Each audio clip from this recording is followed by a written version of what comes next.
Well, thanks everyone. I, for one, wish I was there in person. I was having major FOMO last night and had a little meltdown as many of my friends and colleagues were sending pictures of finally getting to shake hands and give hugs and things like that. So I can't wait till the chance that we have to do that in person here, hopefully soon. And I am really feeling like I'm missing out here. I want to have hopefully some fun with this panel. So this panel, we're going to be talking about performance benchmarking, modeling, and testing around the concepts of grid forming IBRs, obviously. I know at least some of the folks on the panel who, particularly those ones in person, have probably been asking badgering questions all day long to some of the prior panelists. So this is a good opportunity for those panelists to get back at some of the presenters here. And of course, be hard on the remote folks as well too.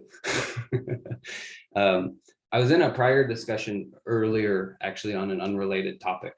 And I was explaining to the, kind of non-super technical power systems engineer how we rely on, we have to execute studies to make engineering decisions. That's fundamentally everything that we do, right?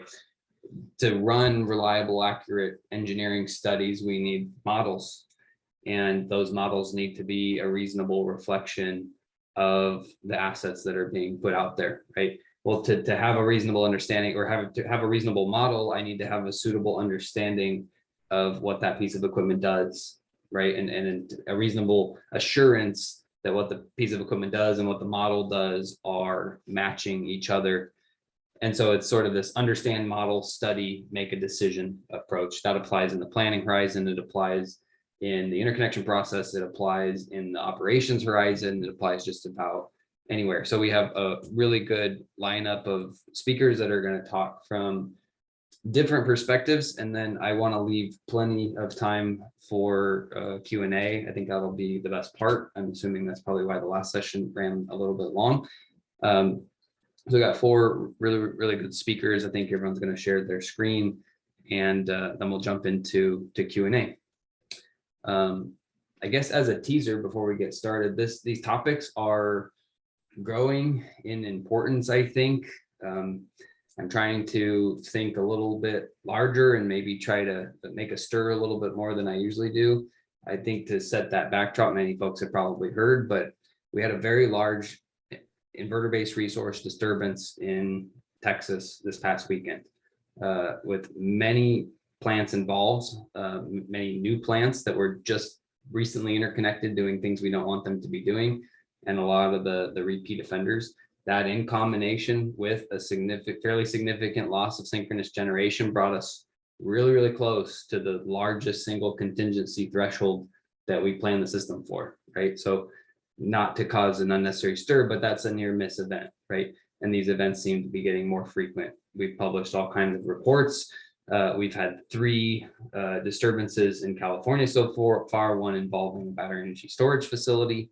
And we've had a recent large-scale wind event in another part of the region. Another region, we've seen some misbehaving wind. And now we had this really large event that we're deeming Odessa #2, because it was the exact same event that started the Odessa disturbance. So anyways, all kinds of things happening. It sort of raises the risk priority a bit, or at the NERC level, at least, it's getting a major attention by like the board, for example. And when the NERC board gets attention, maybe we're not in the best place. We have some work to do on the engineering side.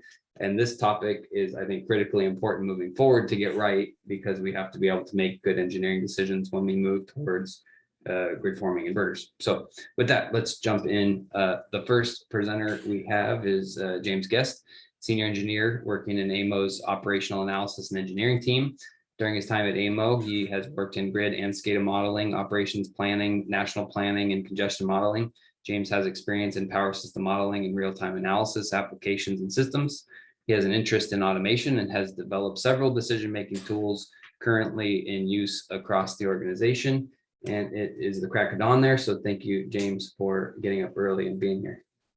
No worries. Thanks, Ryan. Thanks for having me here. I'll start sharing my screen. Let me know when you can see it. We can see it. It's good. Awesome. Thanks. Okay. So first things first, so being in Australia, AEMO acknowledges the traditional owners of country throughout Australia and recognise their continuing connection to land, waters and culture. We pay respects to their elders, past, present and emerging. So today I'm going to talk about AEMO's journey with electromagnetic transient modelling, which is heavily involved in this debate about how we transition to more renewable penetration throughout the world. So I'm going to talk about our model, how we got to where we are, and then some of the drivers behind why we've had to take such a hard approach to modelling at AEMO in the East Australian power system. And then I'll talk about a few of the applications that we've used our modelling approaches for, including one approach we used for a grid forming inverter in our system. So let's get started. So let's talk about our journey, which started all the way back in 2015. But first, just some very basic intro for if anyone is not aware of what we're talking about here when we mean EMT or RMS modeling. So as Ryan alluded to in the intro, we do our studies with power system models to perform engineering, to make engineering decisions. RMS or root mean square and electromagnetic transient or EMT models, they're a way of making those decisions by doing a time series analysis. In other words, we start at time 0, let the clock run and see how an event might play in a time sense. Both RMS and EMT do this in a sort of time fashion, but they're just two different ways of doing a similar thing. So root mean square has taken several simplifications in its computational process and the models, which gives it a significant speed advantage when running on computers, particularly when you want to run thousands and thousands of simulations in a very short time. Whereas electromagnetic transient models have essentially no handbrake.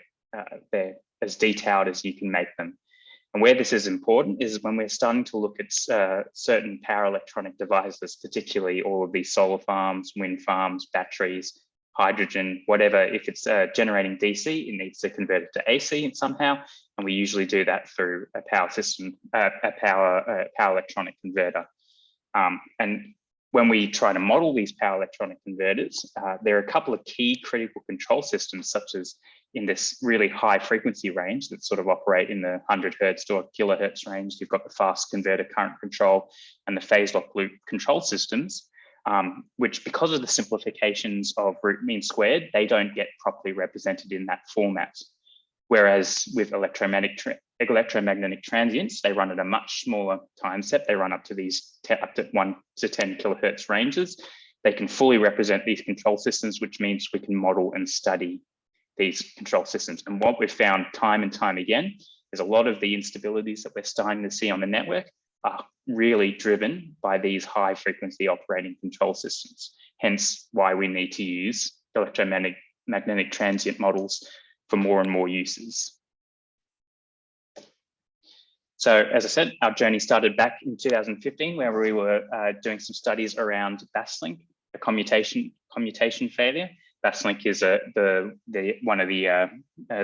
biggest HVDC cable in Australia at the moment. We've only got 3, but Basslink's the biggest, going between the mainland and Tasmania.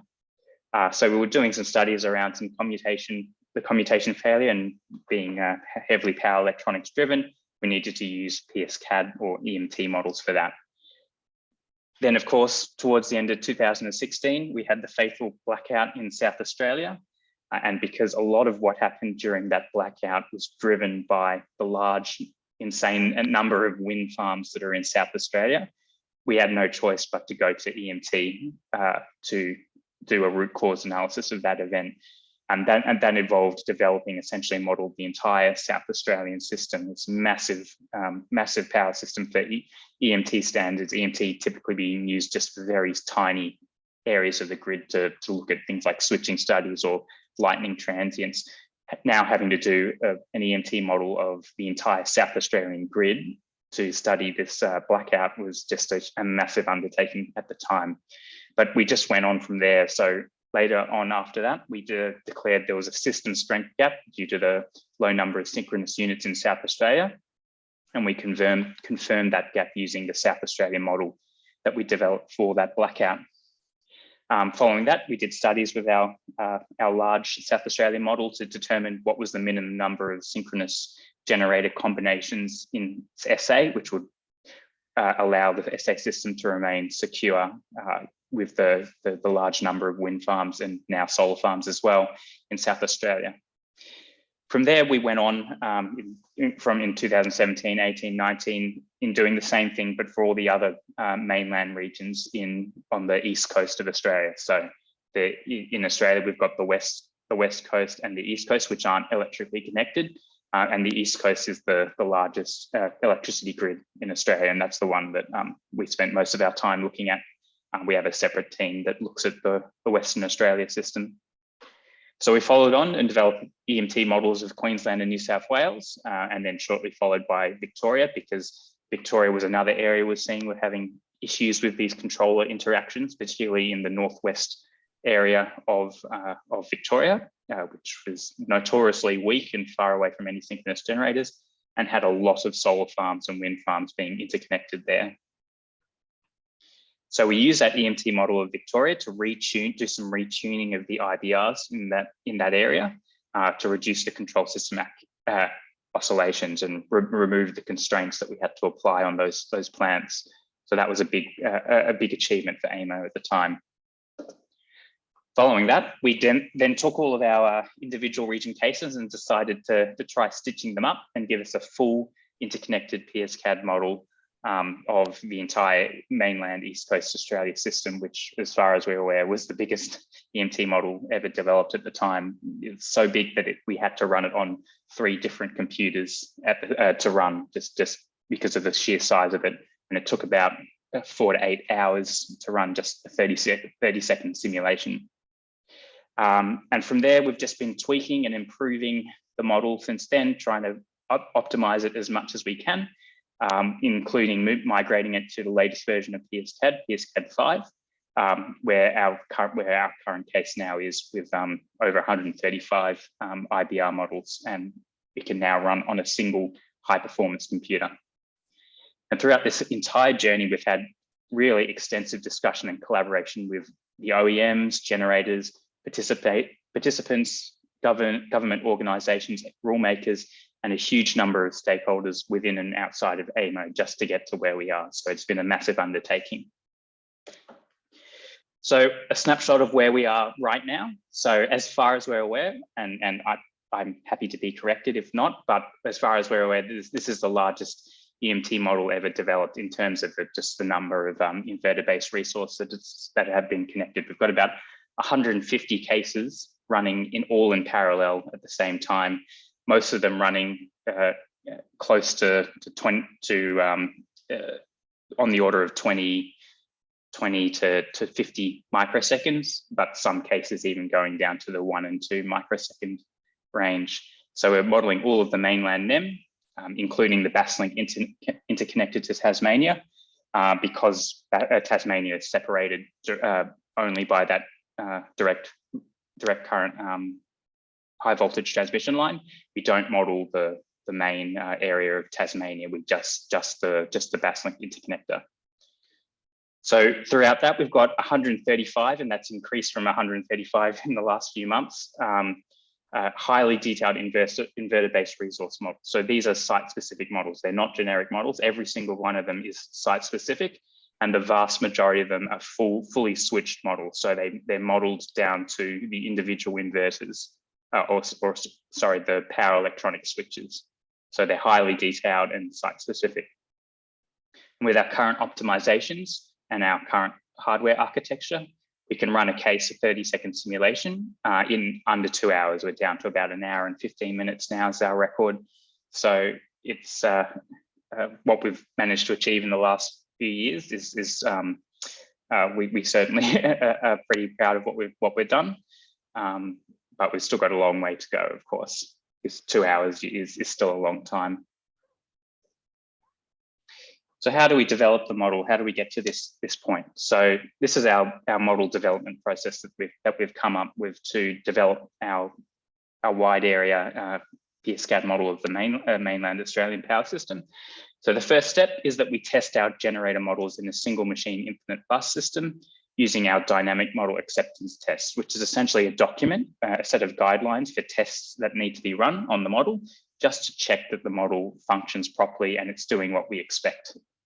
And this is usually done at or as it's known in America, as the interconnection stage, when we connect, when the generator is being assessed for suitability to connect to the power system. Then the next step is for us to draw out the entire transmission system of the East Coast Australia using a tool called PRSim, which just lets us convert from our load flow models to the PSCAD type diagrams that we can then use for our simulations. And despite the Australian energy system being geographically massive, it's quite small compared to other large grids around the world. It's about a 50 gigawatt system. So while we have a lot of inverter-based resources and it's very geographically massive, it's relatively quite small. The next step is we integrate all our synchronous generators into the network cases, and these are mostly developed in-house, all these synchronous generators based on control block diagrams that we've received over the years. We then connect all the IBR, the inverter-based resource models, to the network cases and check that they function. Because the model is so large, we usually test each individual region just to make sure that it works, and make sure that the case matches our load flow from PSSE or our load flow solver, and make sure that everything is working okay. And then finally, we'll link all the cases together and do full testing of that model. So here's some of the documents and guidelines that we've introduced over the years to help us in this process to making a reliable and accurate EMT model. So the first is the power system model guidelines, and this is a legally enforceable document. So it's specified in our NER on national electricity rules, which is essentially a government legally binding set of rules that all energy participants need to follow. And when generators want to connect to the market, they have to go through the connection application, and part of that is submitting a model, and that the details of that model are governed by our power system model guidelines. So every single new models that we receive are adequate. We include both RMS and EMT, and crucially, they are site specific. They're not generic models. And then the other document we have is the dynamic model acceptance test guidelines. And these are making sure that when we do get a model, that it's robust, it's accurate, and it works on our systems. It doesn't have any bugs or issues. It works in PSCAD, our current version of PSCAD and compilers, and it meets our needs for doing our studies. So between these two documents, we've really been able to manage to make sure that our EMT models are up to date, accurate, and give a reasonable expectation of what would happen out in the field.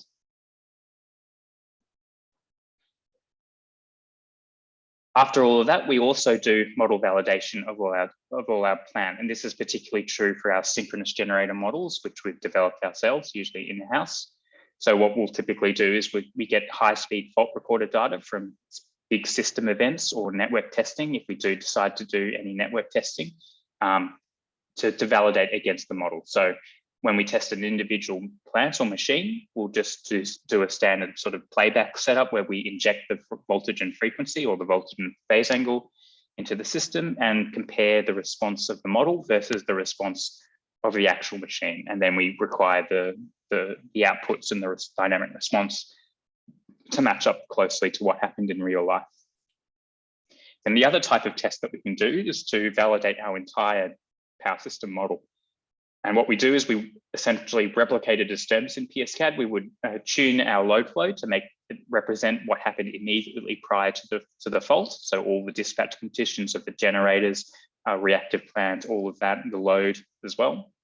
We would then run the exact same event. So we'd run the same faults that happened on the event, and then compare the plant results, responses in PSCAD and the system measurements. And there's some graphs of some of the validation that we're doing, and you can see the light green area is the plus or minus 10% of the actual event that happened. So we want it to be very close to what we saw in reality to make sure that we are confident in the models that we receive. Here's an example of validating against a real system test, and we can see both the PSCAD and the real system show these subsynchronous oscillations, which is really what one of the main things we're concerned about at the moment, these subsynchronous control interactions.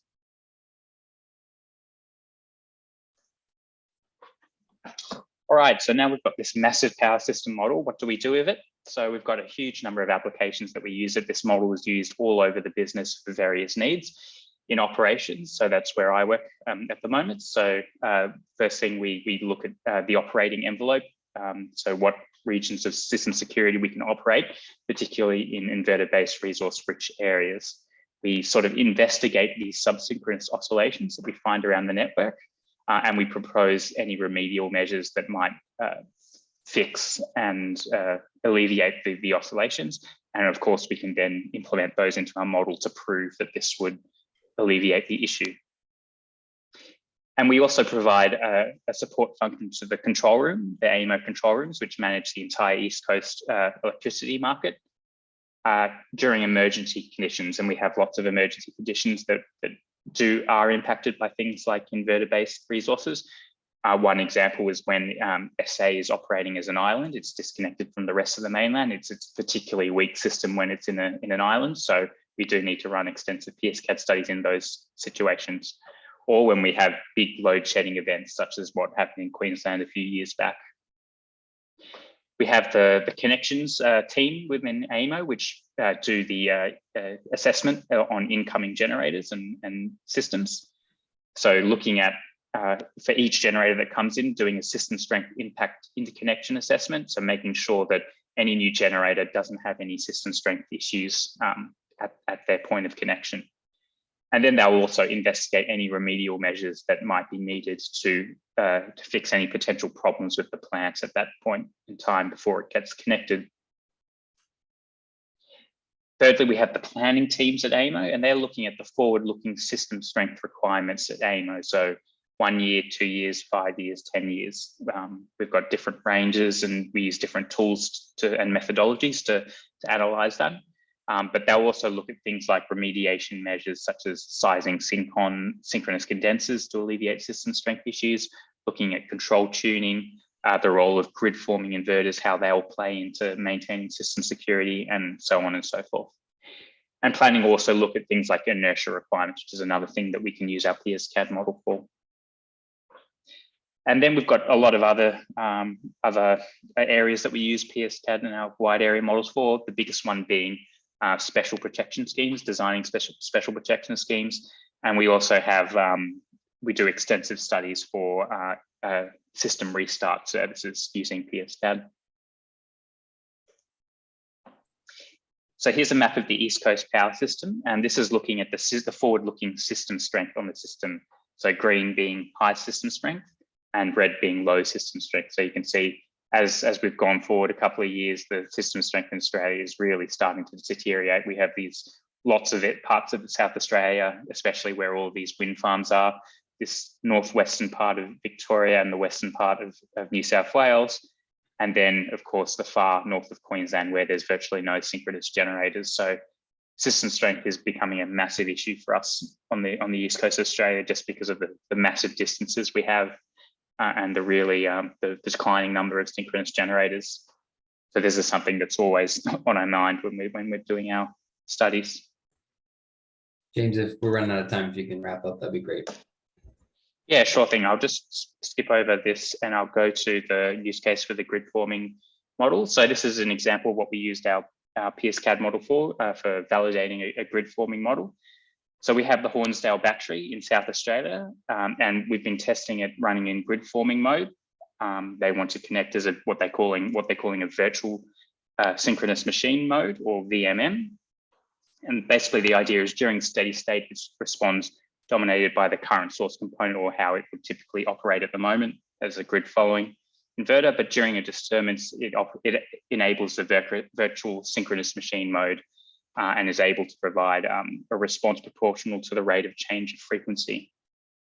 So here's some examples of some system tests. So you can see we tried it with different levels of a synthesized inertia, 5 seconds and 50 seconds. And we can see the response is driven largely by the rate of change of frequency. So as the rate of change of frequency is increasing, we can see there's a proportional response in the megawatt output. And this is an example during a real-time event. You can compare the output and the frequency versus that of the frequency and the rock-off, the rate of change of frequency. So our participation in this was being able to validate the machine model and to test the grid forming capabilities of these inverters. And you can see our PSCAD model matched up very closely with the LSPEC data, the high speed data. So I think that wraps it up for me. And I guess, do we have questions now, Ryan? We'll save questions at the end so we can have a kind of roundtable Q&A if that's all right. Thank you, James, for the No great worries. presentation. Sorry, we ran a little short on time. So I'm going to keep moving so we have plenty of time. So next up, we've got Alex. Alex Shattuck is currently working for Vestas Wind Systems as modeling subject matter expert for the North American region. His focus is on the dynamic modeling of the Vestas plant controller and turbines in order to ensure stable operation when connected to the grid. Alex also takes part in numerous industry-related activities and presentations in order to advocate for a more reliable grid through better modeling practices. Music to my ears. Alex, if you want to share your screen, the floor is all yours. Thank you. I don't think I'll be quite as interesting as that presentation, but let me see. Can you see my screen? If you can go to presentation mode, that'd be great. Yep. It seems to have reset. Post test, hold on. All right. So let's give the introduction since Ryan gave it already. We'll jump right in. So I only have a few slides, but I'll probably talk a lot. Hopefully I can keep it short. We have more questions. I think the questions on this panel will be pretty good. So basically, I mean, that's a lot of what I'm going to present here is true for any sort of dynamic modeling. It becomes even more so with grid forming, because grid forming is a new technology, and you know, we do experience some challenges currently, you know, in the industry in North America specifically with modeling and accurate modeling and you know, accurate representation of both the products, the pieces themselves, and the overall plant design and configuration for different regions. So the first point here is, you know, we already have these problems. We already are seeing, you know, me being the OEM, you know, I get to see both sides of it, right? I get to see what I've delivered and what I've set up, and sometimes what has actually been submitted to different regional entities. And there's lots of challenges we see now.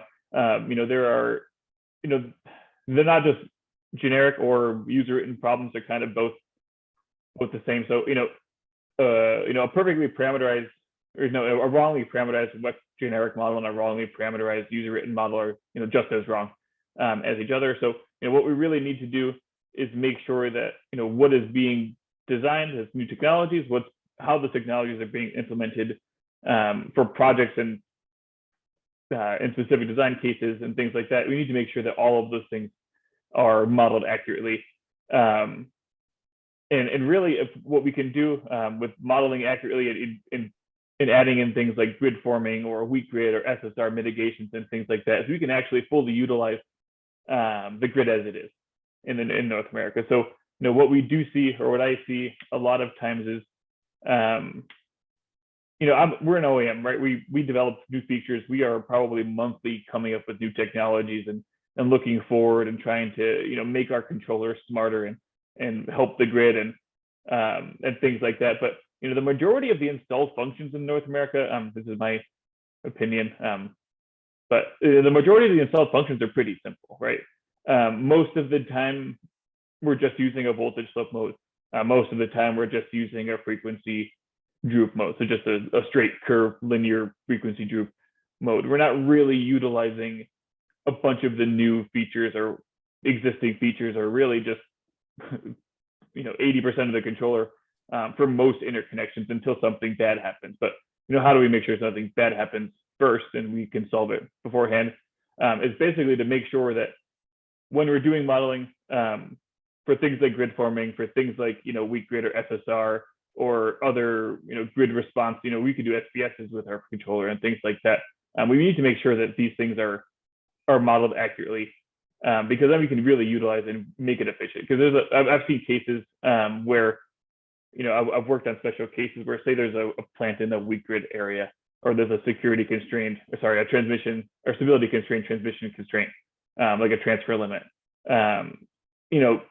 If we didn't do detailed modeling, the solution fed is a new line or a new transformer or something like that. And those are obviously expensive and long lead times, and it's kind of bloating the current large scale to BPS, right? We are likely building many more lines and equipment than we really need to, because we're not really utilizing all the technologies, both at the individual plants and in each region. So there was a couple of case studies, we're writing up papers on them, but where we've mitigated tens of millions of dollars of transmission upgrades with literal just it wasn't a few hours, but with people doing studies with accurate code-based models, and then, believe it or not, the event happened. We made the tuning, we did the fix.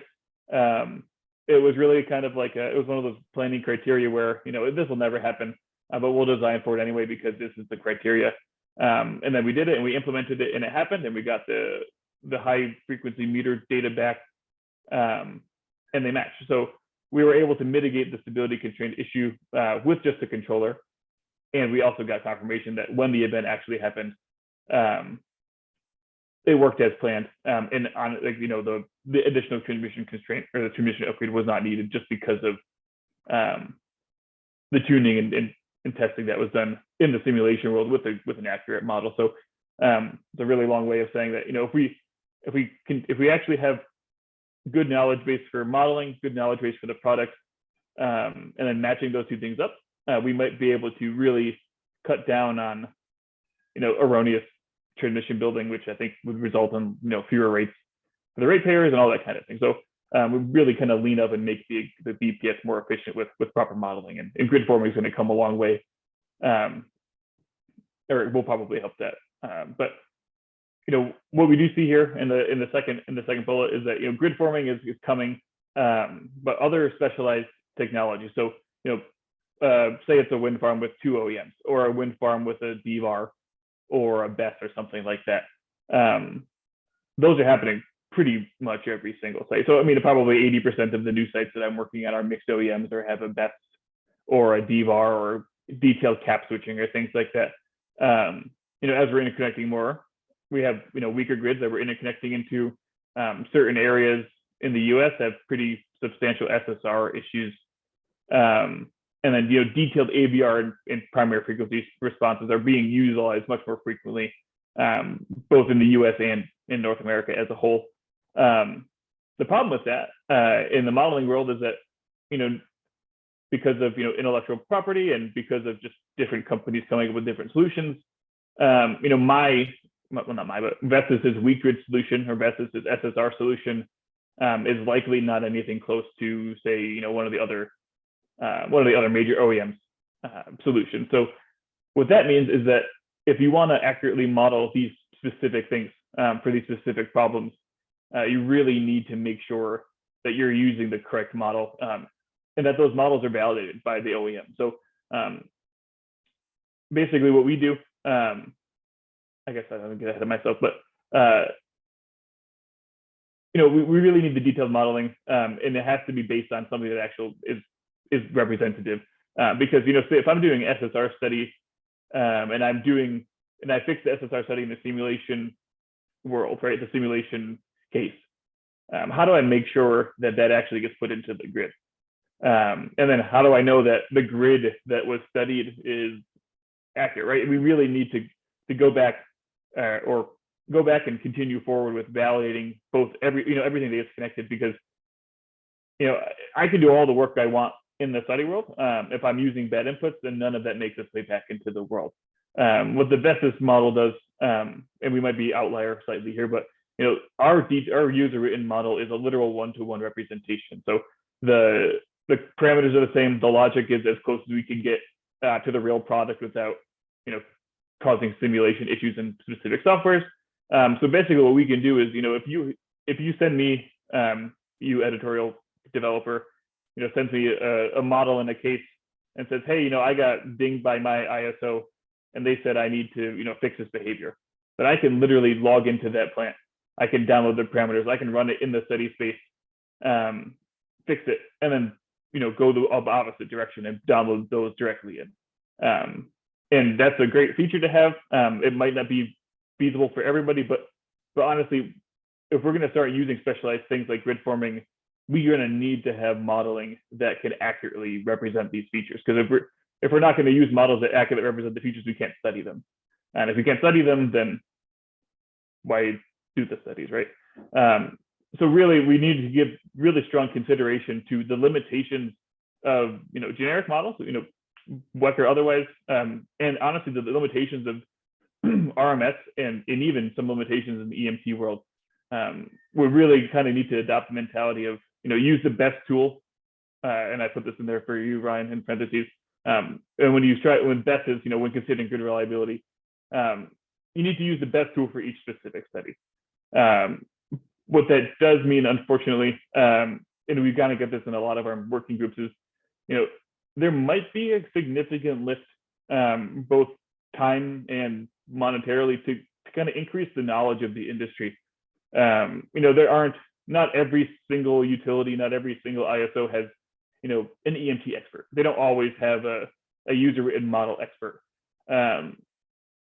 And that kind of goes to everybody. Not every OEM and not every developer has these experts, and consultants are the same. So really, the whole industry needs a little bit of knowledge growth when compared to other regions and other countries. We're a little bit behind, I think, honestly, on knowledge and expertise. And we need to get these up to speed. If we're going to start doing detailed modeling for grid forming and other specialized solutions, we need the knowledge and how to use the models. And honestly, us OEMs, when we're writing our dynamic models, we need to make sure that they're usable. What we do is we kind of take feedback from all of our end users and implement solutions. So, we worked with a large ISO on kind of putting together an implementation guide for grid, grid level people, transmission level people.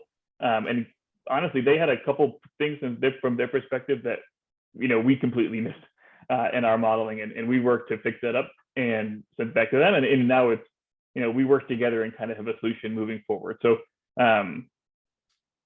it's going to take probably a lot of effort from everybody, and it's not going to be easy at first.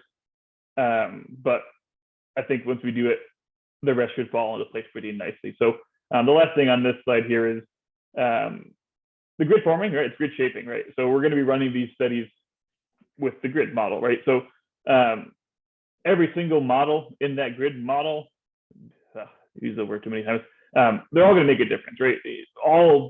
We probably should be going retroactively and vetting and validating even as left models.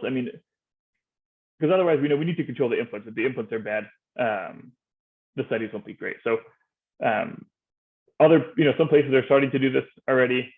We got to kind of keep it going, keep the momentum rolling, and make sure that everything we're doing is as accurate as we can, and go from there. So with that, this is kind of a similar slide that you've seen before, but this is kind of some strengths and weaknesses and best use cases for each of these specific models here. So the big thing with WEC and generic models in general is they're really easy to use. They're pretty simple. The documentation and block diagrams and the features are all readily available, and I can literally go and find the block diagrams and follow signals back and learn them pretty easily. The benefit also is that if I'm a regional planner and if I'm teaching WEC, I only have to teach one WEC, right? They're adapting the parameters inside that model for each OEM where necessary or applicable. You don't have to learn every single thing for every single OEM, which is a big strength for when you're operating with all of these things. So the weaknesses obviously is that they can't always capture the nuances in each OEM's controller. For Vestas in particular, basically there's no settings in our Vestas user written model or product that can map directly to a WEC model. Things as simple as voltage slope can't get mapped because we're using values internally with different logic than the WEC. So and there's a long development cycle. They're kind of group built, validated, vetted. It's kind of a long development cycle for each revision. So we say, if you're going to use a WEC, if you have to use a WEC, only use it after it's thoroughly benchmarked, and only really use it for small scale disturbances, like used in a like a long-term planning type study, where the most that you're really going to see is maybe a fault or a small voltage disturbance. So the vendor specific, I'm kind of going to do this both at the same time. For RMS and EMT, the Vestas, our model, like I said earlier, is 1-to-1 match. A lot of other vendors have a better match, maybe not 1-to-1 or maybe not real code based, but they do validation and vetting. They can actually, match them to the product measurements and validations. They can, represent actual special features that you put in, and we spend time developing. The weaknesses for both of these things is the learning curve, right? If I'm a planner and I'm doing a region, I kind of have to know each of these OEMs and how each model works. We don't all work the same, unfortunately. We're trying to work for usability, but it definitely is a learning curve and some nuance to using each of these things. So the weakness that's kind of specific to EMT, even though AEMO has fancy computers, I guess, is that the significant computational time. And really in the US, there's no widely available good EMT model. At least I haven't seen it. Usually it's small scale, study a region after something has happened type modeling. But these RMS and these EMTs, they should be used for detailed analysis and plant level studies, or to validate against. So basically anything where reliability is primary concern, I would recommend Vestas or recommend RMS vendor specific or EMT vendor specific models. Just a couple of case studies. I think I have 1 minute left here. So this is something happened in an ISO here. They were using this is interconnected, I think, for an SCR of 5, so not even that weak really when we consider renewables. But the generic model submitted, obviously it's numerically unstable. Didn't really work with the weak grid here. Literally all we did was replace it with a base tuned kind of off the shelf model, and you can see it rides through. The blue here rides through pretty much exactly perfect. So there's one example where, so if we didn't use the Vestas user written model here, this type of thing could be a trigger for a curtailment or a transmission upgrade or something like that. So this is one example where using the user written model really helps mitigate erroneous transmission building. So this is just a small example of how we validate the measurements. So this is kind of in a test bench, hardware in the loop test bench, references versus actual model response, and you can see they're pretty good. There's some small shouldering and stuff like that, but these responses are pretty good. It's a pretty good match. And then this one here, I have a couple more, but this one is just a mod 27. We downloaded the parameters from the site. The red is the measured from the site. No tuning, no testing. Literally download and set up and press play, and you can see, there's just maybe a small, I don't know if it's my mouse, but here on the corner, I think the wind changed slightly on the curve here. But there's a little bit of bump there, but the rest of the response is pretty accurate. And this is, again, no tuning, no testing, no curve fitting, straight up download and press play. And this is one thing to caution, like I mentioned before, if we're going to be doing, we need to make sure we know the limitations of each of these models. So this is actually it's a Hydrocovex test bench. They have a small test grid where you can put a model in and run tests. But I took this in, and this isn't a specific project. I built this for this year. But this is a small system. You can see this is two things. This is just a fault, and then also a loss of load. And you can see, the fault test on the left here, it's not too bad. The WEC and the user written are pretty okay during the fault itself. We do see, however, there's about a 50 MBAR or about a 60 MBAR difference in the transient, which is could be significant. They said a lot about the same, but again, got to know the limitations of each. And then we have on the right here just a loss of load. And you can see that, and this WEC model was tuned to be as close as we could. But you can see the loss of load, the user in is kind of operating a little bit more smoothly. And then the WEC model, or the generic model, kind of, shoots, again, we have about a 30 megavar difference, and then about a 15 megawatt difference, which could be substantial when added up across every plant throughout the region. So all in all, kind of what the focus is, the brief summary is, use the best tool. Think about grid reliability first. Use the best tool for each, and kind of understand each and know the limitations of all, and use your engineering judgment. So. Awesome. Thank you, Alex. Great presentation with perspectives, particularly coming from an OEM. So we'll jump into the next presentation. We've got Andrew Isaacs, who's with Electranix, specializes in renewable interconnection studies, weak grids, SSR, SSCI issues, large-scale EMT modeling, fax devices, training for utility planners, study team leadership, and expert witness support. He's got his master's in EE from University of Manitoba, Canada, and has been an active participant in the NERC working groups. Thank you, Andrew. CGRE, and a number of IEEE efforts as well. Hi, everybody. I'm going to do, thanks, Ryan. I'm going to do a bit of a bait and switch here. This presentation is, so we're intending to show kind of a snapshot of some of the studies that we do at our company, but it's a really hard thing to show in about 15 minutes. So there's not a lot of time to go into the details. We're going to focus on a little bit more about what is unique in those studies, in the context of those studies about grid forming. Like AEMO, we use the study tool called PSCAD. So it's nice to see James' presentation there. I would like to spend more time on it. We'll probably only see like one slide on system model building, unfortunately, but I did want to take the time, like I said, a bait and switch. This is Lucas Unruh here. Introduce him to you. He's one of our senior simulation study engineers. He personally builds and analyzes, I'm going to say, some of the most detailed and complex PSCAD models, system models in the world. Acknowledging James' claim earlier on. We're not going to compare right now with James. We'll leave that for another time. But he also does a lot of training for other people. So I'll leave it to Lucas to actually finish the presentation. So thanks. Right. Okay. Thank you very much, Andrew. Yeah, my name is Lucas Unruh. Work with Andrew at Electranix Corporation. Primarily we do interconnection studies with PSCAD for wind and solar. So today I want to talk about interconnection studies, specifically how they change with GFM, and just kind of give you kind of the Electranix perspective on how that process looks.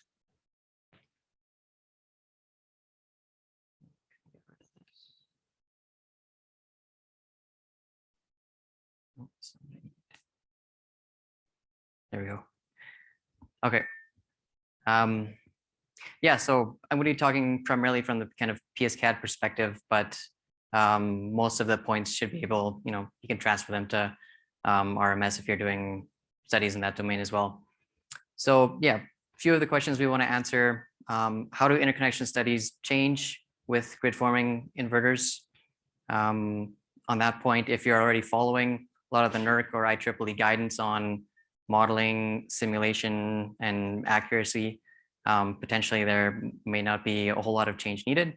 I'll get into what we mean by that later. And then another thing we want to talk about is what determines a success or a failure when you're doing a study with grid forming inverters.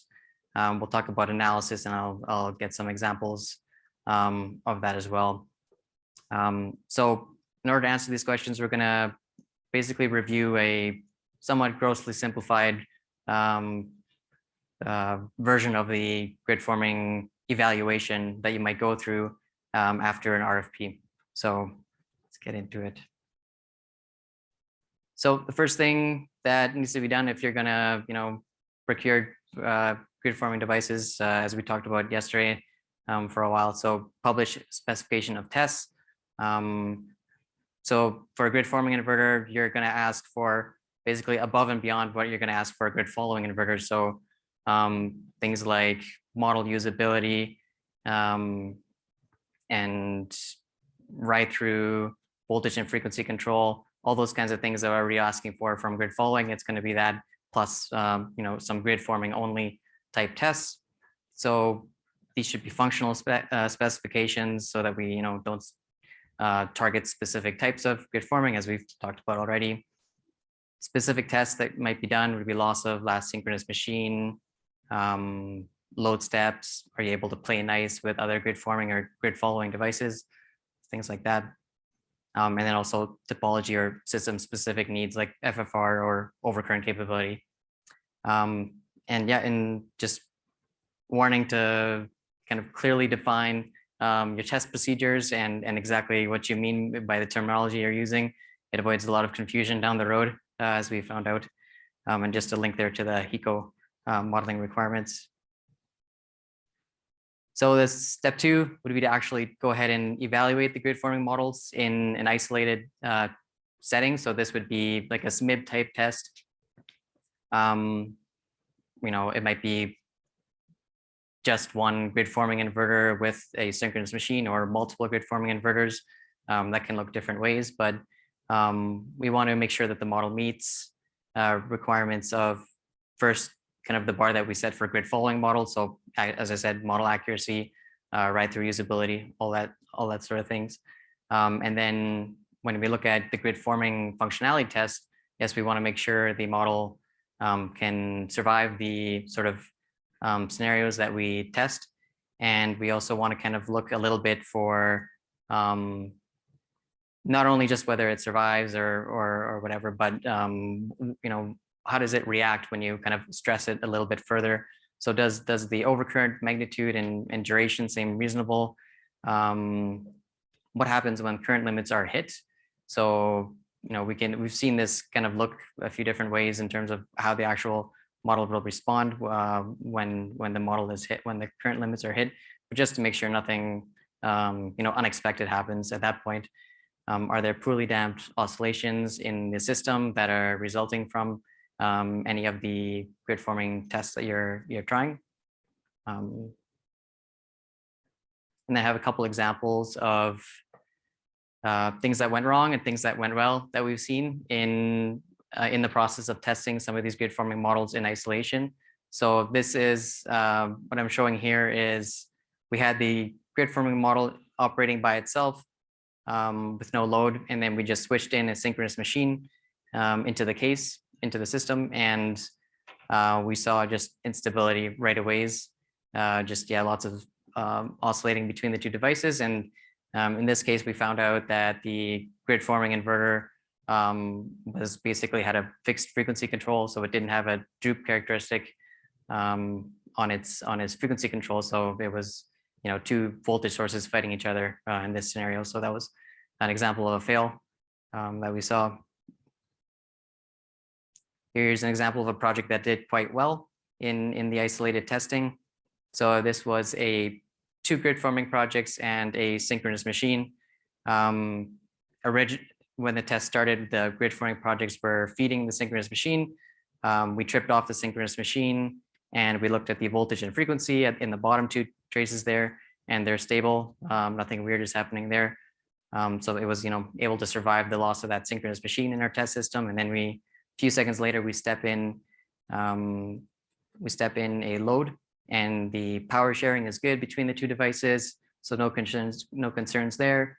And then we apply a fault on the system a few seconds later, and we see basically what we would expect from the performance of these devices. So we are quite happy with what we are seeing from this specific model. So this test that I'm showing here, the spirit of the test was actually a under frequency ride through test. So yeah, I don't know, probably not very clear, but we ramped the frequency all the way down to 56 hertz. We wanted to just verify that it could ride through the kind of frequency ride through requirements. But in the process of that, kind of as a result of the test, we found that there was actually quite a large sensitivity to the rate of change of frequency in the model. So when we ramp down the frequency, you see these big oscillations in power that you see on the top trace there that last for a few seconds. So this was kind of a case where we weren't really sure what part of the control was causing this to happen. So we followed up with the OEM on this one, and it turned out it was related to kind of the inertia of the grid forming controller, and it was tunable, so you could change it, but in the end we couldn't get rid of it altogether. So this was kind of a scenario where we said, okay, our test system is, it's not really realistic. We wouldn't have 10 hertz per second rock off going all the way down to 56 hertz in the system. So it was, you can get to the point in these tests where you say, well, we don't know about this behavior. It doesn't explicitly fail the test, so let's try it in the system and see how it behaves there. So that's what we ended up doing here. So the next step in the interconnection study process that I'm going to go through is the system model development. And again, this is the sort of the Electranix approach to it, and what you just saw from AEMO will probably look a little bit different than what I'm going to go through here. But yeah, just to get you a flavor of what this looks like for us. So first step in this, or first task in this step, let's say we need to gather dynamic models for IBRs and your synchronous machines in your system, and assuming these are verified IBRs in this case already, that's kind of a preceding step at this point. And then we want to prepare databases of dynamic models with thinking about initialization, automation, and reusability, especially if you're doing lots of studies with different contingencies. You want to have a way to very quickly reinitialize all your dynamic models in your system. And I just had a note there. There's no sort of special initialization or automation that is needed for grid forming inverters compared to grid following. They both basically take initial references from a solved load flow condition in our studies. So yeah, there's no sort of extra work that needs to be done on that front when you're setting up your studies.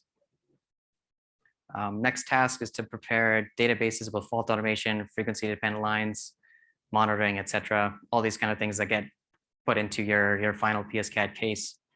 Some extra considerations you might have for islanded scenarios would be to make sure there's no fixed frequency voltage sources in your system. If relevant, you need to model frequency dependent load and UFLF schemes as well. And then the final sort of task is to use a tool. In our scenario, we're using ETRAN to kind of take all these databases and squish it together into a composite PSCAD model that you're actually going to use to run your study. And again, this is a very simplified few tasks here, and there's a lot that goes into this, but just these are the kind of high level points in the process. So step 4, this is essentially where you'd be figuring out which contingencies you might want to run in PSCAD, and you might use an interface between planning studies and PSCAD to in PSSE and PSCAD to come up with that contingency list. The reason being is that PSCAD simulations, as others have mentioned, they can be very time consuming, and yeah, a lot of analysis goes into them.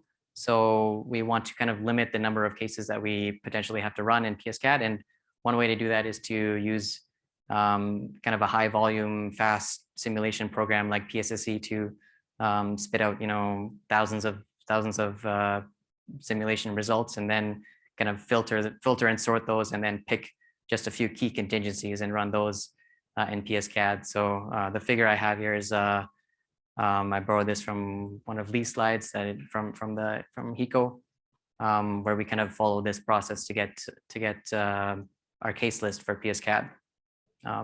So after you have all those results, you'll do analysis and then potentially run some sensitivity studies as you go along.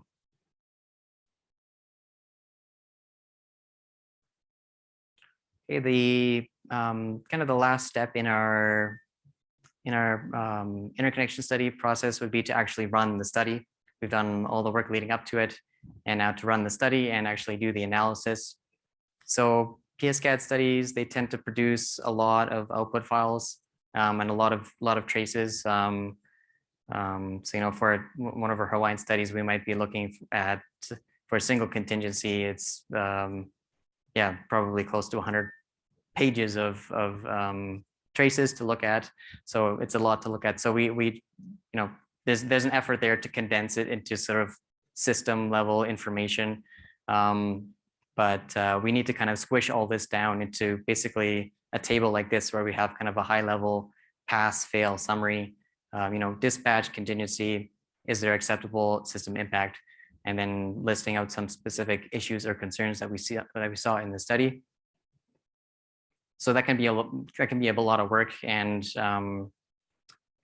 grid forming inverters, if you have specific requirements for grid forming inverters, then that can add a little bit of work to your analysis as well, because you'll be kind of making sure that in the actual study, your grid forming inverters are meeting the requirements that you've set for the equipment.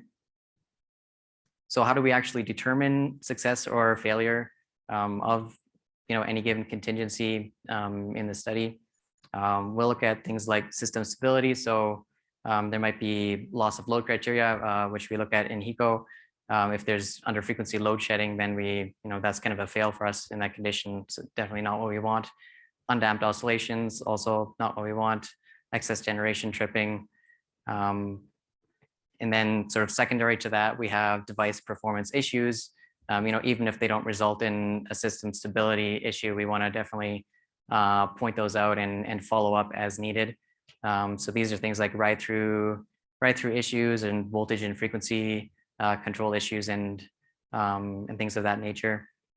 And then any additional criteria, things like damping, TOV, harmonics. Obviously a lot of this is going to be system dependent, and it's going to change from place to place, right? Requirements in Australia are very different than somewhere in Wisconsin or something like that. So you have to keep in mind the area that you're working in.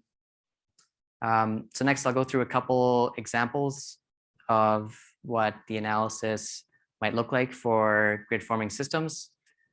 And they'll be mostly these are pulled from the sort of Hawaiian studies that we've been doing, because that's where a lot of our grid forming experiences come from to this point.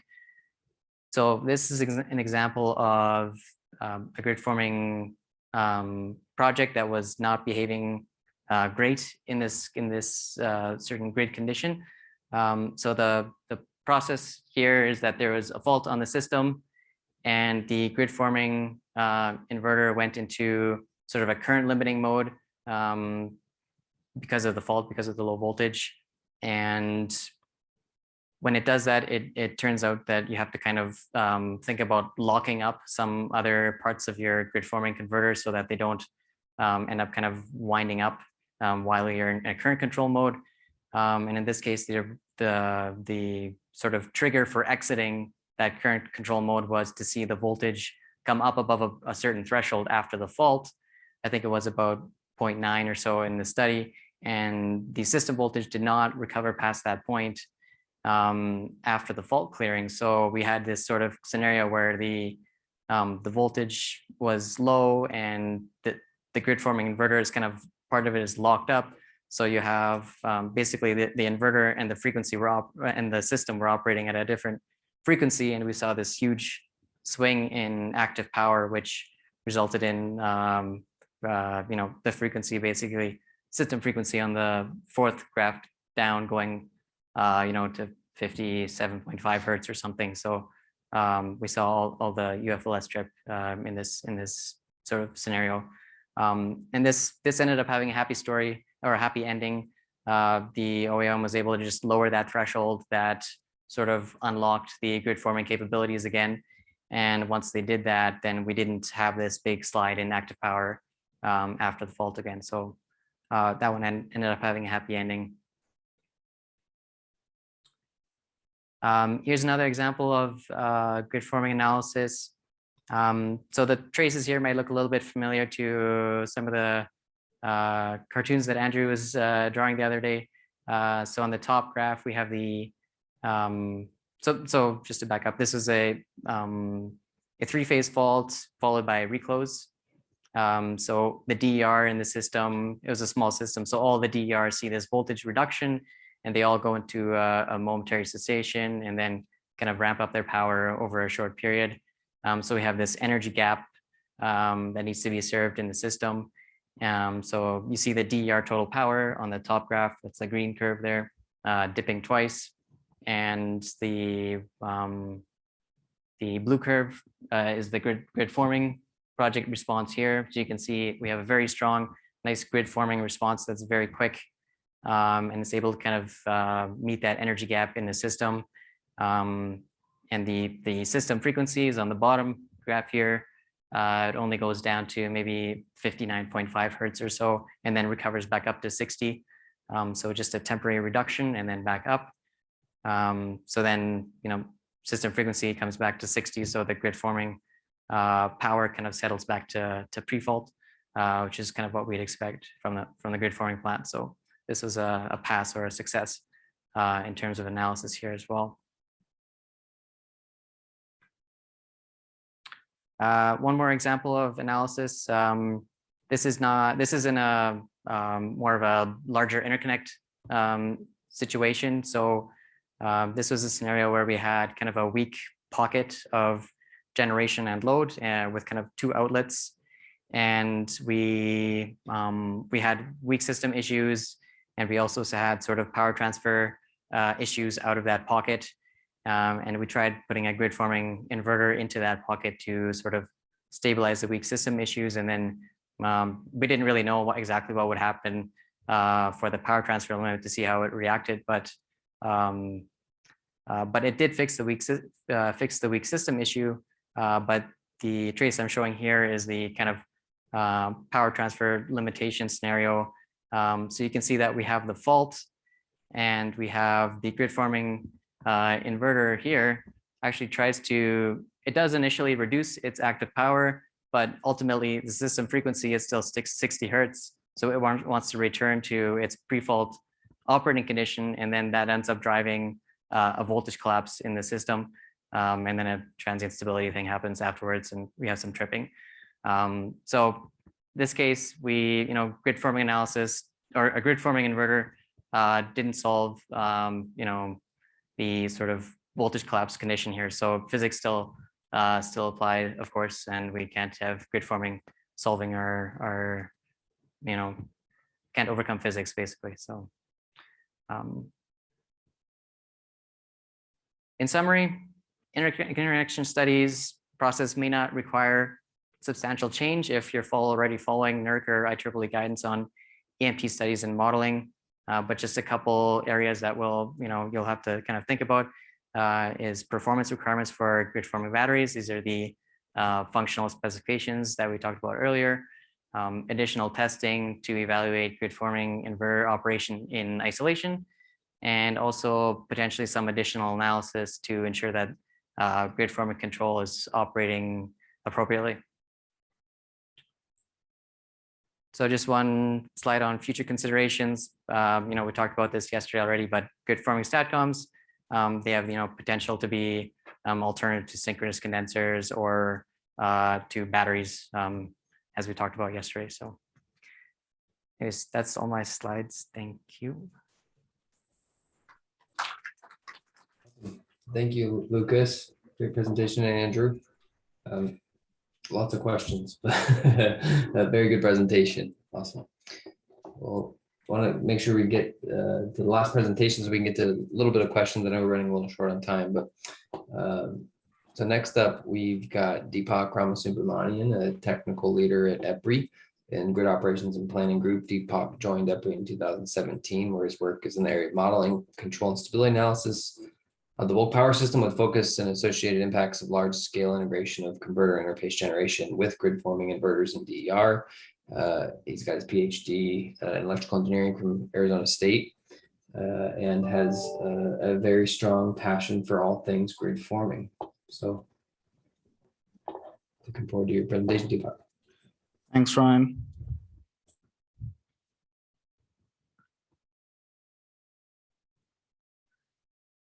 So what I'll be talking about today is some of the work that we've been doing around modeling of grid forming inverters. I probably covered just very high level of this during the tutorial also. And this will go a little bit more into detail, look at some specific case studies that we've been doing, look at how we can maybe use some metrics to plan the location and sizing of grid forming inverters, compare across positive sequence domain and EMT domain. And whenever we talk about modeling, I like to put this slide up just to set the tone about models. There are good models and there are bad models. There can be bad user-defined models, and there can be good generic models. There can be bad EMT models, and there can be good positive sequence models. Just the type of model itself doesn't determine whether a model is good or bad automatically. It completely depends upon how the model is written, how the model is parameterized, how the model is validated, how it's tested, is the correct model being used for the correct study, and so on. And this is the kind of guiding principle that we use for any kind of modeling studies that we do, any kind of modeling exercise that we do, that before we use any model, the expectation is that there is a diligent set of validation and verification results that have been carried out to really identify where the model will fail, what's the reason for a model failing. And if they are parameterized well, then we've found in our experience that there can be replication of results across multiple simulation domains. So if we now take that further and we want to develop models for grid forming inverters, and we want to start looking at how to develop generic vendor agnostic models for grid forming inverters, especially looking at it from the perspective of if you want to do planning studies for maybe a long-term planning or so on.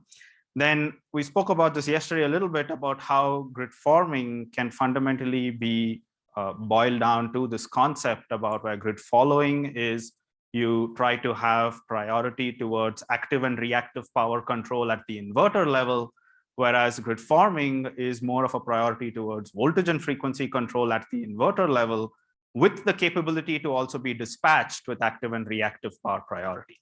Now, yes, there is an aspect about voltage behind impedance and so on, but that's more of the subtransient perspective where it can be applied only for 2 cycles. And that may not be very easily to capture, or it may not be very easy to view it when you're looking at a measurement data, because you have to have the correct measurement location. And sometimes inverters might have a transformer inside them, depending upon the type of inverter you have. Like some manufacturers might have a small transformer inside the inverter itself. So you may not have the capability to really view the voltage to understand whether it's a voltage behind transient impedance or so on. So we discussed this aspect about how if you have Q control versus V control, especially if you have, say, an asynchronous machine, if you extend that concept, wherein if you change the excitation system and instead put an excitation system which has Q control instead of V control, the same machine will go unstable as the system strength reduces, which essentially means that just having a voltage behind subtransient impedance for a subtransient time frame doesn't guarantee grid forming. And it can manifest into a voltage stability problem. The physics still apply, as Lucas also showed in one of his plots, where there can be instability that happens as the simulation progresses or as you go from the in the post-event time frame. But if you do have fast closed loop voltage control, then you can get more stability. You can improve the stability of the system. As we saw, these are the same plots that we saw during the tutorial with respect to also inverters. Now, what is the importance of this for modeling?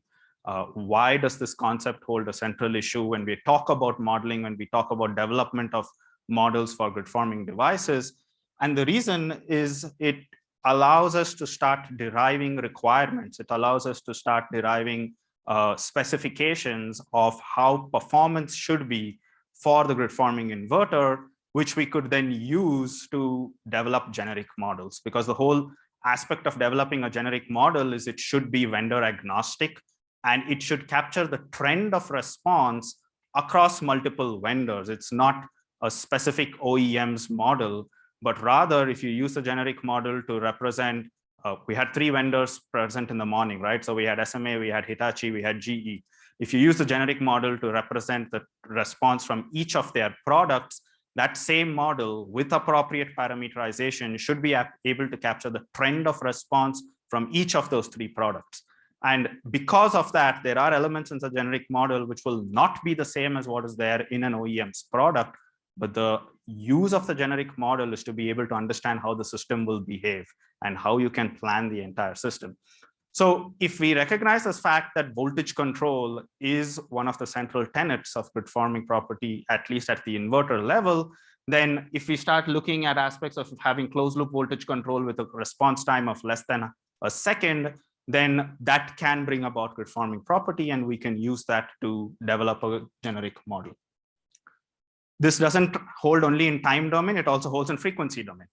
So if you compare different grid forming inverter types, so here we have compared 3 different grid forming inverter types and also compared it with grid following, wherein there are 2 different types of grid forming. One is just the plain vanilla grid forming, which does nothing at all. It's just PQ control at the inverter level. But one is the second type of grid following is in a way with some amount of frequency support at the inverter level with slow frequency support. So if you even compare this across frequency domain, if you compare the characteristics of these different grid forming devices, different grid forming flavors, they show a similar trend of response. Here we are just showing 2 types of transfer functions, where one is the transfer function of Q versus V, and the other is the transfer function of active power versus angle of an infinite bus. And they have a similar trend of response, wherein if you have the pure grid following, it will not respond at all.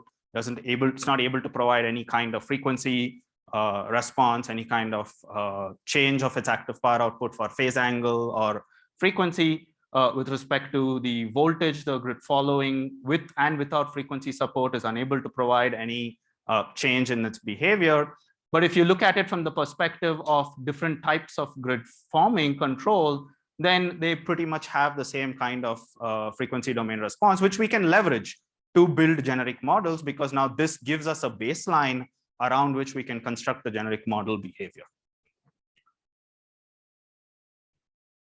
So we utilized this, and then now we transformed it into an application study. So where do we use these generic models? What should we keep in mind while using these models? What kind of studies can we do with them? What kind of interaction and behavior will they have with different kinds of loads? So the study that we did here was, we had this small system wherein the goal is kind of split the system into 2 portions, wherein one you have a remote portion where you have a lot of inverter-based resources, you have long transmission line, and then you have a load region or a local region wherein you have an existing synchronous machine resources, you have synchronous condensers, and you're pushing a lot of power through these long transmission lines. There's enough transfer capability across these paths, so there's no fear of voltage collapse across those long transmission paths. But you're trying to push this much amount of power, and the objective is, as you start retiring these synchronous generators and synchronous condensers, how should you replace them with grid forming devices? What should be the rating? Now, this is of course a dicey question, as should you even retire a synchronous condenser? But for the sake of doing the study and bringing in the aspect of how do you locate and size grid forming inverters, we decided to say that, okay, we have an existing system which has only one synchronous machine or one synchronous generator, remaining asynchronous condensers, and we want to retire all of the synchronous resources in order to improve the amount of inverters in the system. This system, in order to study it, we had this generic model. Now, this is a generic model that we have developed, and we are one of many organizations that have been developing generic models for grid forming inverter technology. This is a generic model that we have developed both in positive sequence domain and EMT domain. And the model with parameterization can represent the behavior of 4 different types of grid forming control. And the grid forming control types that we had are similar to the frequency domain plots that we saw on previous slides. There are 2 types of group control. There's a virtual synchronous machine control. There's a dispatchable virtual oscillator control represented within this model. Based upon how you choose flag settings, based upon how you parameterize it, you can just toggle between the different types of grid forming modes. And the model also has the capability to limit fault current. It is numerically robust. It can work in all inverter systems. It can even work for systems where the short circuit strength as low as 1.5 or 1 if it's set in grid following mode, because it has that option also. And portions of this model, we have even seen that in systems where there are weak networks and existing grid following devices have shown oscillations of 8 Hertz, 9 Hertz, 10 Hertz. We've been able to replicate those oscillations with this generic model. So that's the kind of validation we have done in order to road test the model across different implementations we have had when comparing with black box models. So we have this model both in EMT domain and positive sequence domain. Now the idea here is, can we get screening metrics and can we get fast, computationally efficient positive sequence simulations that we can run in order to identify the replacement of synchronous condensers with grid forming devices? And can that be verified against EMT domain? So basically comparing across the different domains so that we can have computationally efficient simulations and still get accurate results. The system itself is unstable or close to instability without any additional grid forming devices or without any replacement of any of the synchronous condensers. So if you take the system as it is and you trip a synchronous condenser or you increase the load, the system is unstable. There's no power system stabilizer here because it's probably a tricky aspect to put power system stabilizers on synchronous condensers. And the generator itself that we had, we decided not to put a power system stabilizer just for the sake of understanding what will happen. Since the models have been diligently parameterized across simulation domains, we see the same trend of response across both simulation domains. Now, the idea here is not to replace any one particular simulation domain. The idea here is to just expand the use of both simulation domains so that we have more capability at our fingertips in order to run these variety of studies. So if we trip the synchronous condenser, if we increase the load since the system is already unstable, the goal is, as I said, as we keep tripping more synchronous condensers or retiring them, how can we make them the system stable and how can we size the resources? So the metrics that we used are a combination of short circuit strength and a metric called the remaining available MVA. Now, the short circuit capacity in the network at the various buses in the network, the lowest short circuit capacity is roughly around 300 MVA. The largest size of an inverter device that was there in the network was 150 MVA. So if you take the short circuit ratio at any of these buses, the short circuit ratio is roughly 2 at those buses where the grid following inverters are located. In addition to having the short circuit capacity, what we also looked at is the metric of available MVA. Now, what is available MVA? Available MVA is this concept, and it's a concept that has been proposed and in some of the SIGRE working groups. It's a concept which essentially says that a grid following inverter can also act as a consumer of short circuit strength. And because the grid following inverter is consuming short circuit strength, it reduces the overall short circuit capacity that's available in the system, which means that if there is a new device that wants to connect to the network, there was an overall reduction in short circuit strength in the network. So locations where the short circuit strength or the available MVA starts becoming negative is an indicator where there could be either stability challenges or an indicator where you could put grid forming inverters, because the remaining grid following inverters have consumed the short circuit that is available in the system and have created a negative short circuit or a negative MVA availability in pockets of the system. So we used a combination of MVA availability and the short circuit capacity, and we started sizing and locating the grid forming inverters to be placed in the system. And progressively, you see that as you increase the size of the grid forming inverter, the available MVA also starts increasing, right? So it becomes less negative. Now, since this is a steady state metric, it cannot capture all the dynamic characteristics that exist in an inverter-based resource control. So there is some margin of error here. But what we found out was once we came above 80 MVA of grid forming, by replacing 150 MVA of synchronous condensers with 80 MVA of grid forming devices, we were able to make the system stable for the retirement of all those 3 synchronous condensers. So 80 MVA of grid forming is able to maintain stability when we have all the synchronous condensers retired. We have also done studies looking at if you then even replace the synchronous generator, what would be the additional amount of grid forming devices needed. And between the EMT domain and positive sequence domain, again, the trend of the response is maintained. It's not perfectly the same because there are some slight differences in the load models that we have in EMT domain and positive sequence domain.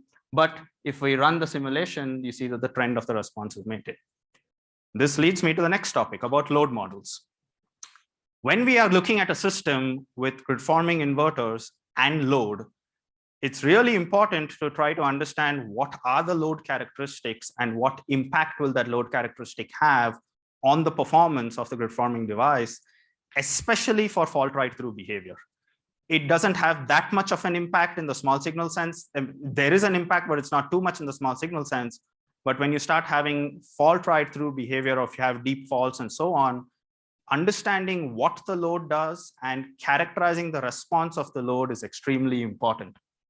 And it's even more important if we are trying to identify where to place grid-forming devices, right? Because if you place a grid-forming device in one region where the load has one type of characteristic versus a grid-forming devices in another region where the load has a different type of characteristic, we may not expect to see the same response across those two locations.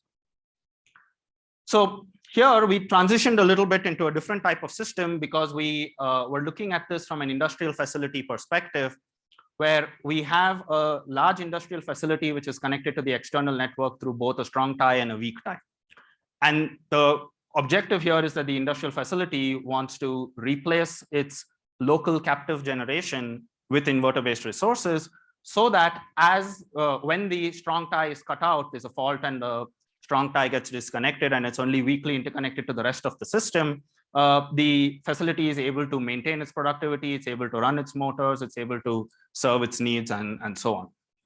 And the type of comparisons that we did were looking at, firstly, of course, synchronous machines being the captive generation, having grid following inverters and grid forming inverters, but also trying to understand the difference between 4 different types of load. Just general static load, so constant impedance, current, and power, 3-phase induction motor load, single-phase induction motor load, and variable frequency drive load. So with increased energy efficiency, there are more motors which are being interfaced with power electronics. So we also wanted to understand, if you have load interface through power electronics, what kind of behavior would you get? And in the, again, in the grid forming, we have 4 different types of grid forming control, and grid following also we have 2 different types, whether we model the PLL or we don't model the PLL. When we say don't model the PLL, essentially it means you assume an ideal PLL. So we don't model its dynamics. One caveat here is that the aim of the study is not to really compare across these different grid forming controls, because for fault response, there is still a lot of research to be done with respect to how to make these grid forming inverters more robust for fault response. What we want to show is that there can be differences across different types of grid forming controls. And as we do more work in this space, we can get more insight into how grid forming devices should behave during a fault. So one of the examples that Lucas showed, is there a specific threshold of voltage below which it should be unlocked? Is there a way in which you freeze the angle of the grid forming device? How do you make it operate when it hits its current limit? How do you get it out of its current limit once the fault is clear? Those are aspects that we want to test and we want to understand as we have more of these devices. So if we have large induction motors, I've not presented the static load option here because the results were kind of expected. But if we have motors which have large inertia, so large 3-phase motors, then firstly, what we saw was, of course, the system response is stable all over, but the motor loads, they will tend to draw more current as they reaccelerate, which means that there's increased stress put on the grid forming inverters, and they have to be able to supply that short circuit current and the overload capability that may be expected by the motors. What we also saw was, as we start replacing the machines with inverters, any kind of electromechanical mode that existed between the motors and the machines in that captive power plant disappeared. So the inverters have basically, they do not interact with the motor, so that electromechanical mode doesn't exist. But there are some amount of overshoots that have occurred in the voltage that we observe. Now, this can also be due to the fact that the grid forming inverter is probably injecting or being very aggressive in injecting current during the disturbance, and it's not coming out of the disturbance or not coming out of its current limit in a robust manner, which has to be looked into. The same scenario, now if we assume that the motors are no longer large inertia motors, but they are rather small inertia motors, the entire thing changes. Because small inertia motors have a completely different characteristic as opposed to large inertia motors. The way they reaccelerate, the kind of active current and reactive current they need when they are reaccelerating is completely different from what large inertia motors do. And that impacts the phase angle across the entire grid that you're studying, because now small inertia motors require both active current and reactive current in almost equal manner, probably, because if you don't supply active current to them as they are reaccelerating, the motors can stall. And if you don't supply reactive current, then the voltage will not recover. So there is that trade-off that needs to be there, which doesn't come when you have large inertia motors, because they have a slower recovery that will happen. In this case, one of the grid forming controls that we saw became unstable. Now, one of the things I have to mention here is that we used a maximum current limit of 1.2. We didn't use 200% as we heard yesterday. We used a maximum current limit of 1.2. And of course, if we do increase the current limit, we are able to get a stable response, which goes to show that the amount of current that you inject during the fault is going to be extremely crucial depending upon the type of load. As Nick mentioned yesterday, the more amps you put, the better it is. But after a point, there's only so much amps you can put from an inverter. And if you don't have enough amps in the system, voltage will collapse. But there is an aspect about the controller behavior here in these grid forming controls, wherein here we saw that one type of grid forming inverter for these large signal events, they have the similar characteristic for small signal events. But for large signal events, there may be one type of grid forming control may have a better performance as opposed to the other. This doesn't mean that this cannot be tuned or cannot be made to work well for this. It just needs to be identified. So we need to have these models to be able to do these kind of studies. And if we change the load characteristic to variable frequency drive, so now the variable frequency drive in some way reduces the burden on the grid forming inverter, because the variable frequency drive has hidden the characteristic of the motor from the inverter. So in hiding the characteristic from the inverter, the variable frequency drive is taking care of some of the burden of reacceleration. It's taking care of how it modulates the inverter side of the drive. And because of that, now if you have the same characteristic of the motor, the same small inertial load that we had here, by interfacing them with variable frequency drives, we were able to get a stable response. So all of these, still we need to do more work on this, because understanding the impact of load versus inverter behavior is something that there's still a lot of work to be done. I think I spoke about this, just knowing that it's really important to characterize the type of load. And this is for an industrial facility in some way that we knew what is the type of load, and we knew where the load is located, what is the characteristic. It becomes even more critical if you're doing a system-wide study, because then if you're doing a transmission system study, usually the entire distribution system where all the load is located would be lumped into one load model in your power flow at maybe a 69 kV bus or 33 kV bus or so on. And you have to represent that entire characteristics by what is called as a composite load model, which has multiple different types of load in it, you can change the type of motor specification that you want, the load composition that you have, the type amount of static load versus motor load that you have. So being able to generate those parameters, being able to generate those different kinds of composition of load and how that load might change based upon whether it is spring, summer, winter, that will be important to understand and learn. And finally, in the small signal domain, different grid forming characteristics or favors that we have seen, they have similar trends of response, both in time domain and frequency domain, but that can vary when you start looking at it from a large signal perspective, especially fault response with loads. And we just need to keep working on this further. So with that, Ryan, I am done.